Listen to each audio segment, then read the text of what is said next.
Kalaimamani, stylish star of south cinema போன்ற பல விருதுகளை தன்வசம் வைத்திருக்கும் லிஸ்டில் லிட்டில் சூப்பர் ஸ்டார் சிம்புவின் ஸ்டைலிஷ் லுக் வலைதளத்தில் வைரலாகி வருகிறது.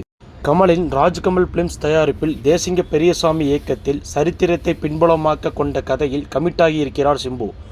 பல்வேறு காரணங்களால் படப்பிடிப்பு தாமதமாகி கொண்டே போகும் கமல், STR 48 கமிட்டாகி இருந்த சிம்புவை மணிரத்னத்தின் இயக்கத்தில் தான் நடிக்கும் தக் லைஃப் திரைப்படத்தில் இணைத்து கொண்டார்.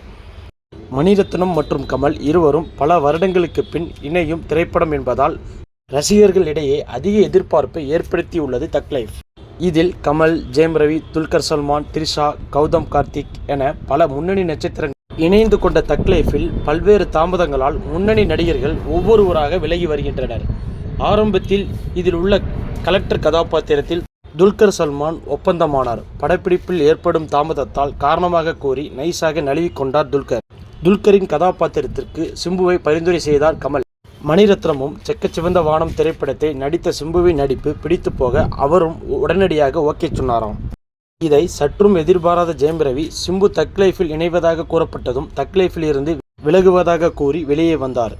இதே கதைதான் பொன்னியின் செல்வன் படத்தில் சிம்புவிற்கு நடந்தது. மணிரத்னமும் ஒரு கதாபாத்திரத்திற்கு சிம்புவின் பெயரை பரிந்துரைக்க அப்போதே ஜெயம் ரவி பிடிக்காமல் போனது. அப்போதே சிம்புவே தானாக முன்வந்து பொன்னியின் செல்வன் படத்திலிருந்து விலகினார் என்று வலைபேச்சு அந்தணன் கூறினார்.